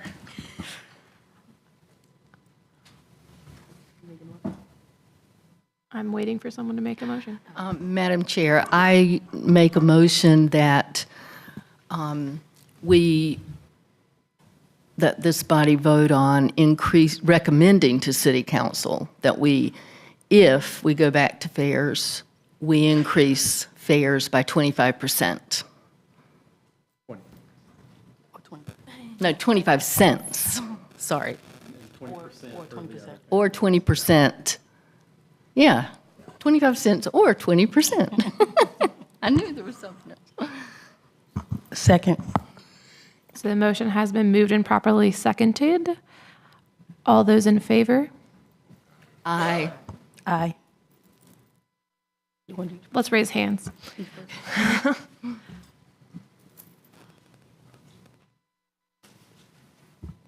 Thank you. All those opposed? Okay, thank you. The motion passes. So staff, please include that recommendation with our split vote. Yes. Was it, how many, what was the vote? 3 against.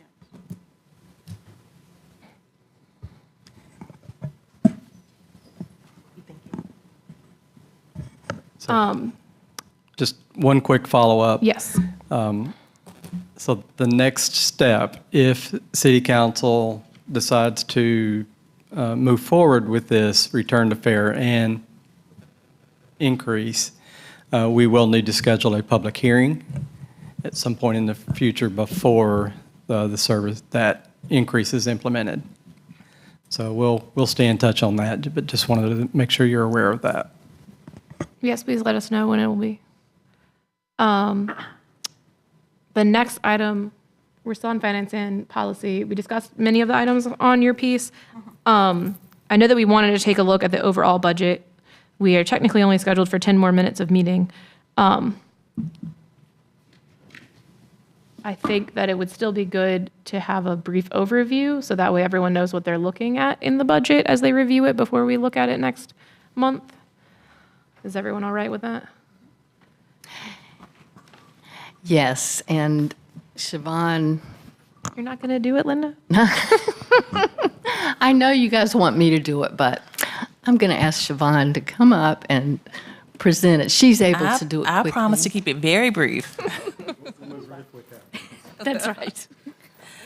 Hello, everyone. My name is Siobhan Tucker, Fiscal Supervisor with the Transit Division.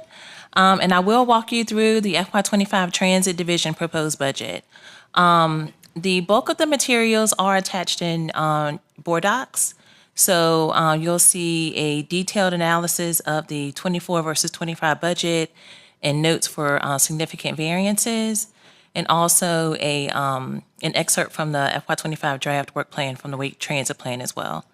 So I think that the presentation will give you a high-level summary, but the materials will give you the details. Okay. So a few key items to note on the FY25 fiscal year time period. We are talking about July 1st, 2024 through June 30th, 2025. A balanced budget is required, so for every dollar of expenditures, a dollar of revenue must be identified.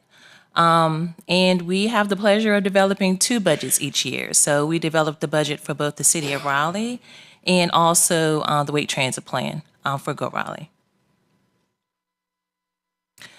For the city of Raleigh, we are currently in the budget process. So, where are we? So budgets were submitted the end of January, early February. We are in the process of meetings and discussions with city leadership. Important date next week on March 19th, Transit will be presenting the FY25 proposed budget and return to fares discussion as part of the city council work session. May 21st, the city manager will present the proposed budget to city council, followed by June 4th, the budget public hearing, and then the budget work sessions in June before it is adopted by council by June 30th. So Transit develops five primary program budgets annually, and you will see these outlined in your board docs materials. So you have Transit. This is the day-to-day management of the bus system. Expenses include personnel and administrative cost, the cost for bus operations to the contractor, and preventive maintenance. For paratransit, cost is similar, and it is for the management of the paratransit system. Expenses include personnel, general admin, and also contracted services for that program. We have the planning program that funds our project planning functions, the TDM program, which I think most of you are familiar with, the transportation demand management that plans and promotes alternative transportation options, and then the Wake County Transit Plan, which I think have heard us talk about quite a bit.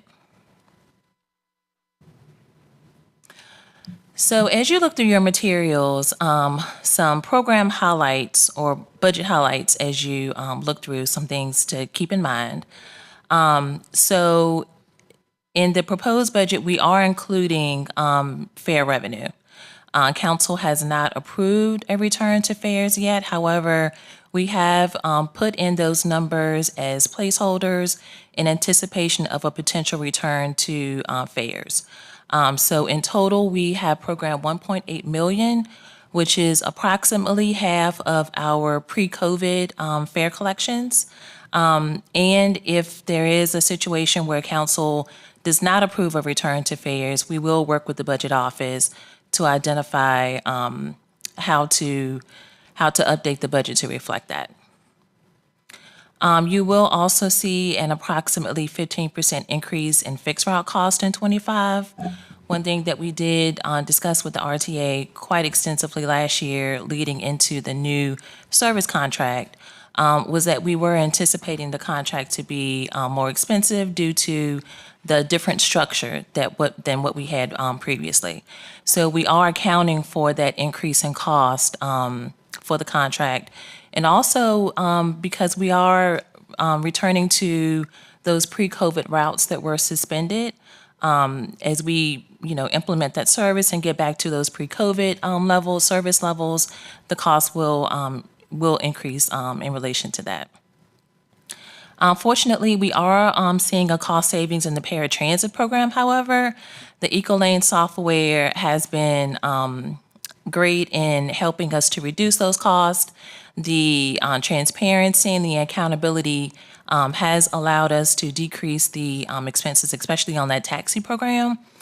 So we have factored in those cost savings into '25. And then also, last, we are requesting a supplemental request of $8.2 million as part of the proposed budget. This is to maintain existing fixed route service levels, and I'll go into that in a little more detail on the next slide. So with this supplemental, the funding would enable Go Raleigh bus service to continue operating at current levels. So this is to maintain the existing bus service. So a couple of reasons for that.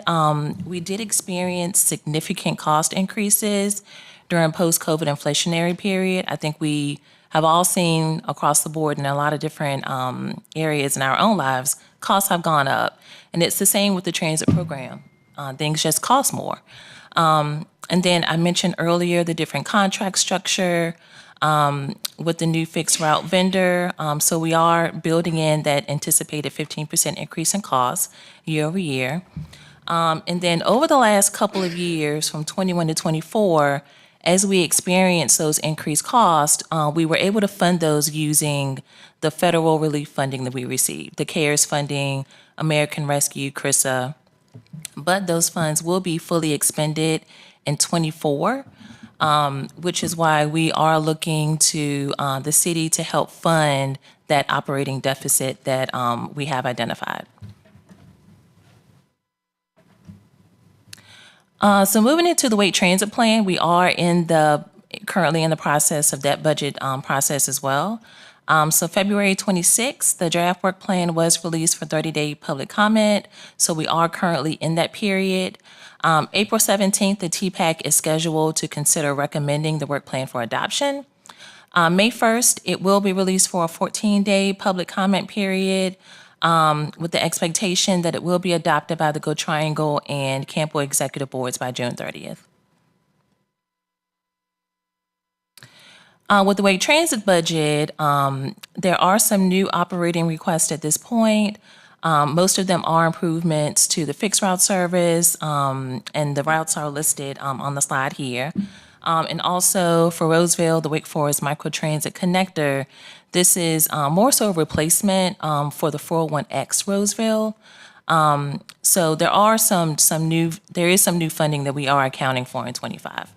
On the capital side, we are receiving capital funding allocations, but they are not for new projects. They are continuations of existing program areas. So for example, every year we receive allocations for vehicle purchases, so that will continue.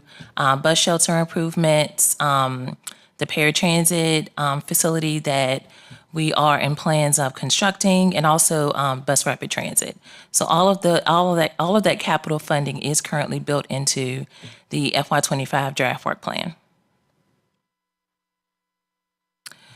So requested action today is to receive as information, review the FY25 proposed budget materials, and provide input for consideration.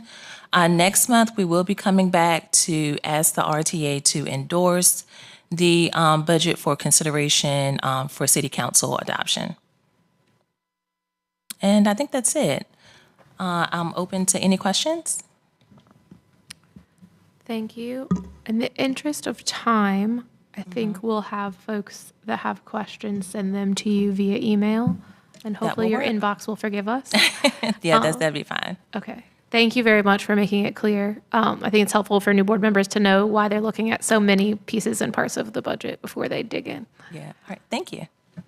Thank you. Is that all for finance and policy? Yes, it is. You guys had a big one this one. Yes, Mr. Walker. I won't call it an issue, but just need to bring it to your attention. Yes, sir. We have two alternates here today. Yes, sir. And they both voted. I wrote down who voted so that we can get a correct count. Yeah, so alternates only vote if you don't have a quorum. Mm-hmm. So I think it should come down to 6-2, because I think one voted yay and one voted no. Okay. Is that? Yes. Right. Okay. We'll make sure. Sorry. Christian, you're an alternate. Did you vote for or against the fare increase? I think it's Nardra. Nardra is and Byron. sorry. Nardra is the alternate. Yeah. Did you vote for or against the increase? For. Okay. And Byron, did you vote for or against? I think I raised my hand. 4. For. Okay. So Okay. FYI, 5-3, right? So 5-3. correct. There we go. Still passes. Thank you. But now we have the correct notes. Thank you for clarifying, Mr. Walker. We got to get in a habit of including you in the conversation and then also being specific on whose vote counts so that we're accountable to the people that care. Thank you very much for that. Finance and policy finished. I think Route wants to briefly share a bit of their report, and then we do want to spend a few minutes hearing from our general manager before we leave today. So I'm going to jump right to the Go Access report. And thanks to Mark for bringing this to our attention. So we did have conversations about the Go Access route. We're looking at that, having conversations about that, and we're going to continue to have conversations about it, how we can make improvements, looking how much is being spent, overall, the whole Go Access process. There will probably be some deferred conversations that we will send to Finance and Policy to look at, but not at this current time. For the FY25 draft plan, that is still open comment period. So again, if you have ideas or we ask you to express those comments up until March 26th. I believe that's right. 26th? Yeah. Then the last one is the map. The route system map. We had recommendations, and thank you guys for your feedback for those who provided that. So we sent that to the marketing committee to look at some of our recommendations as the system map is being reviewed and being updated for the new year. So we pass that on. So that's it for us. Thank you, Route Committee, for being productive and for summarizing succinctly. We do want to hear from the general manager today. I believe performance reports, any other presentation that you'd like to let us know about how things are going for the operational part of the puzzle that we put together. Come on up. Otherwise, I'm going to keep rambling, and no one wants that.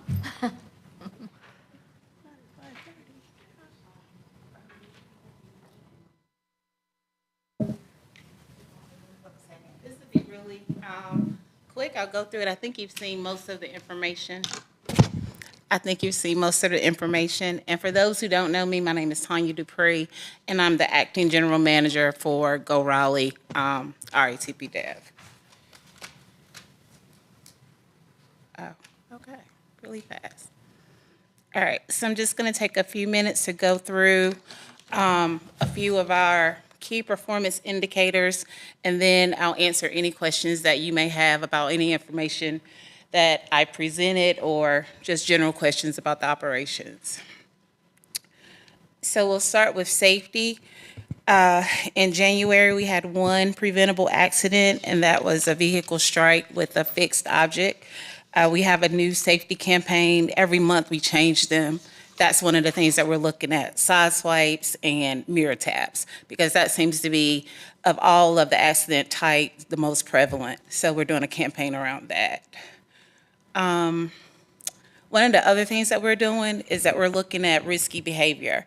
So we're not only concerned about accidents, we're concerned about what are drivers' behavior doing that could possibly contribute to an accident, and how could we mitigate that?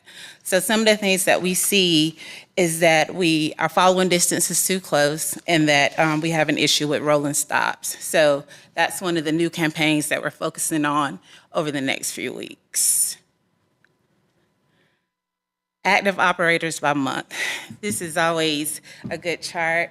At the end of January, we had 189. We now have 201 with 18 additional in training and 10 starting on Monday. So we're pretty excited about that.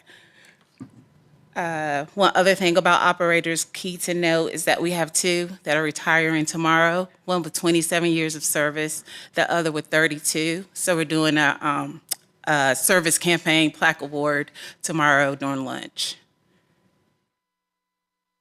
Missed trips.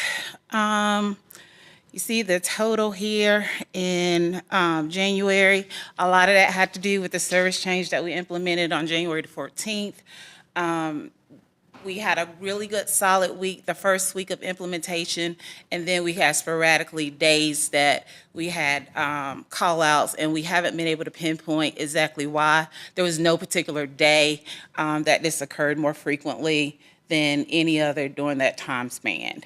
And as you can see, we put this chart that breaks down like why we missed the trips.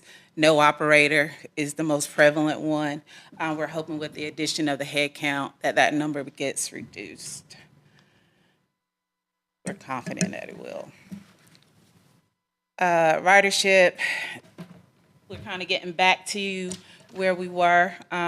There's normally a dip in the December, January timeframe because of the holidays. We're hoping with the addition of the full service that we implemented mid-January will help this number to continue to increase, as well as with the additional headcount to actually perform the trips. On-time performance.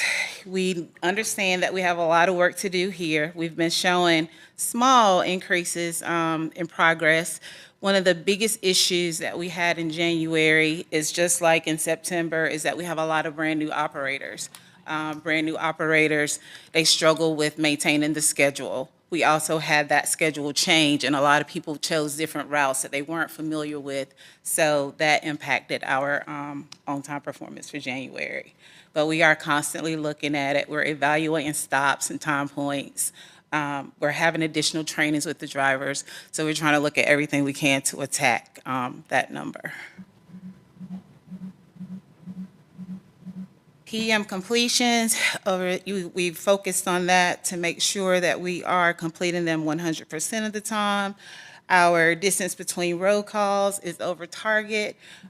We continue to work to make sure that we can improve on that number. I'd like for it to continue to increase well beyond the 10,000 goal.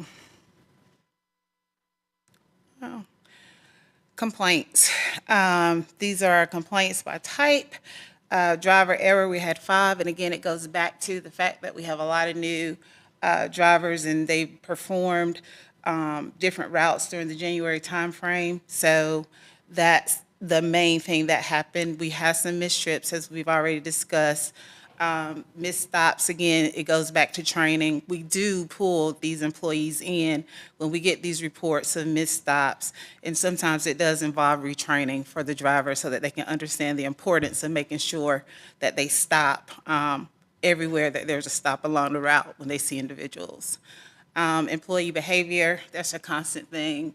We always do reinforcement training around customer service, to make sure that everyone understands that we're trying to put out a good product, and that they're the first thing that the passenger sees, and that it's important that they're approached with respect. And I think that was it. It's really quick. I got any questions? For the report, Ms. Dupree, I know this was your first one, so you did a good job. I think we do have a couple questions, so I'll defer to board members. I have a question about you said for the on-time performance, there's issue with the schedule. Do the drivers have the same route, same schedule every day, or does it change within the week or day? So yeah, that's a huge problem. So when we do our run bid picks, a lot of the senior drivers don't choose extra board. And if you choose extra board, you have to be able to know all the routes. Mm-hmm. So unfortunately, a lot of the new employees end up doing extra board. So we've tried to make changes to the design to make it more appealing to older drivers, right? So we have an AM now and a PM now. So they have a little bit more flexibility with their schedule. So we're just looking at different ways to get some of the senior drivers to choose those routes, because otherwise they are brand new drivers that need to know all of the routes, because they could be driving anything on any given day. For February, have you seen where the missed trips gone down potentially due to no operators? I know it's high. I know it's early. This is new, so. Yeah, so I was getting pretty excited about it, but then I looked at Sundays, and February Sunday did seem to be a day that we missed a lot of trips. It wasn't that way in January, like I couldn't identify, but right. Sundays in February, even thus far in March, I see more call-outs and more missed trips. So we just bring them in and talk as to like why. That's the day that we provide the least amount of service I would expect. That's the day that we're not missing trips. Right. Mm-hmm. Thank you for that slide. I've been asking for a while, so I appreciate you. You're welcome. Other folks have questions? I just have one. So for weekend services, since they kind of decrease, is there an incentive for drivers to work on the weekends? Is there like a difference in pay, or is it just based off of what their schedule is? It's funny that you asked that. We had a meeting, labor management meeting with the union, and we have fairly new union leadership, and that was one of the things that we brought up. Is there a way that we can incentivize the weekends to make it more appealing for people, one, to come to work that is assigned to it, and two, for other drivers to volunteer on their day off to come in and work? So we're looking at what ways. We didn't want to come in and say, hey, if we give you X, is this something we wanted it to come from the employee? What do you feel like you would need in order to come to work on the weekends? Other questions?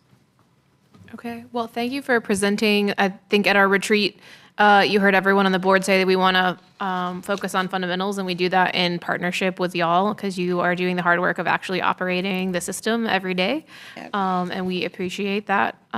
So if there are things that start to come out of these trends, certainly we like seeing the data and the ability to ask you questions, but if there are things that you see as you work hard looking at trends, if there's things you see that need our attention or need policy changes or need something from us, we want to work in partnership, so just let us know. Thank you. Are there any concluding remarks from anyone? Anything else we need to discuss? Yes, Jen, I have something. Yes, sir. Governor Cooper proclaimed the month of March as Disability Awareness Month.